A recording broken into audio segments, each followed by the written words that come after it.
عمل التحام اللاعب رقم 12 زي ما احنا شايفين مع بعض اللي هو احمد توفيق. هنبص ان هو تلاقي الحكم راح اداله انذار في الدقيقه 64. اللعبه دي في الدقيقه 64 علشان لو حابب ترجع تتاكد منها. هنا الحكم اداله انذار. هو اللاعب عمل التحام في الدقيقه 84 مع لعيب النادي الاهلي وبرضه الحكم اداله انذار. هو يعني حاجه غريبه جدا، الحكم اداله انذار تاني وما طردهوش.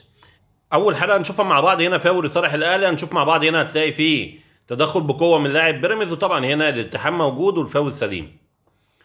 نروح للحاله اللي بعديها وهنا كان لاعب الاهلي بيطلب بفاول. هنشوف مع بعض هنا بص على يد لعيب بيراميدز، هتلاقي اللاعب هنا بيستخدم اليد وشادد لعيب النادي الاهلي. هنا الحكم ما حسبش اي حاجه في اللعبه ديت، وكان لازم كمان حكم الرايه قريب جدا من اللعبه كان لازم يقول له ان هنا في استخدام باليد، لكن هنا حكم الرايه ما اتدخلش.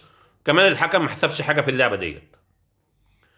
نروح للحاله اللي بعديها وهنا فاول على لاعب الاهلي. هنشوف مع بعض هنا هتلاقي فيه التحام بالقدم، طبعا هنا الالتحام موجود والفاول سليم. نروح للحاله اللي بعديها هنا فاول على لاعب بيراميدز. هنشوف مع بعض هنا هتلاقي اللاعب بيستخدم اليد، وطبعا هنا استخدام اليد موجود والفاول سليم. نروح للحاله اللي بعديها هنا في تدخل بقوه من لاعب بيراميدز على لعيب النادي الاهلي، وطبعا هنا الالتحام موجود وبرده هنا الفاول سليم. نروح للحاله اللي بعديها هنا فاول على لاعب الاهلي. هنشوف مع بعض هنا هتلاقي فيه التحام بالقدم، وطبعا هنا الالتحام موجود والفاول سليم. نروح للحاله اللي بعديها وهنا فاول لصالح الاهلي. هنشوف مع بعض هنا هتلاقي لاعب بيراميدز ما لعبش على الكره ولعب على قدم لعيب النادي الاهلي، وطبعا هنا الحكم حسب فاول واداله انذار، وهنا طبعا قرار الحكم قرار سليم. نروح للحاله اللي بعديها هنا في تدخل بقوه من لاعب بيراميدز على لعيب النادي الاهلي، وهنا هتلاقي اللاعب برده ما لعبش على الكره ولعب واستخدم اليد مع لعيب النادي الاهلي. طبعا لعبه زي ديت الطبيعي ان الحكم يديله الانذار الثاني، لكن هنا الحكم حسب المخالفه بدون انذار. طبعا استخدام اليد موجود زي ما احنا شايفين، وهنا الحكم شاف المخالفه. يعني انت شفت استخدام اليد دوت كان لازم تديله الانذار الثاني، لكن هنا الحكم حسب المخالفه بس. نروح للحاله اللي بعديها هنا برضه هتلاقي في تدخل بقوه من لاعب بيراميدز على لعيب النادي الاهلي. شوف مع بعض كده هتلاقي هنا اللاعب داخل بقوه، وهنا يعني استخدام اليد في وش لعيب النادي الاهلي. طبعا يعني الاعاده ما جابتش الصوره من اقرب من اللي انا جايبها ديت. برضه في مشكله كبيره جدا في التصوير، وهنا الحكم حسب المخالفه وادى لاعب بيراميدز انذار. نروح للحاله اللي بعديها وهنا كان في ضرب من لاعب بيراميدز مع لعيب النادي الاهلي جوه خط ال 18. طبعا هنا الحكم يعني عمل تصرف غريب جدا.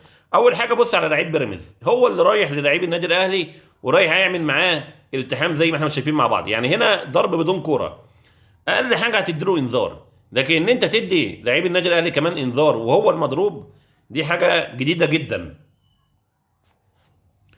نروح للحاله اللي بعديها. الحاله دي مهمه جدا مهمه جدا. بص هنا هتلاقي فيه التحام من لاعب بيراميدز على قدم لعيب النادي الاهلي زي ما احنا شايفين مع بعض. انا بقول لك ليه بقى مهمه جدا، لان اللاعب ده هياخد انذارين في اللعبه ديت، واللعبه اللي بعديها هياخد انذارين ومش هيطرد. بص على اللاعب دوت كده اهوت عمل التحام اللاعب رقم 12 زي ما احنا شايفين مع بعض اللي هو احمد توفيق. هنبص ان هو تلاقي الحكم راح اداله انذار في الدقيقه 64. اللعبه دي في الدقيقه 64 علشان لو حابب ترجع تتاكد منها. هنا الحكم اداله انذار. هو اللاعب عمل التحام في الدقيقه 84 مع لعيب النادي الاهلي وبرضه الحكم اداله انذار. هو يعني حاجه غريبه جدا، الحكم اداله انذار تاني وما طردهوش.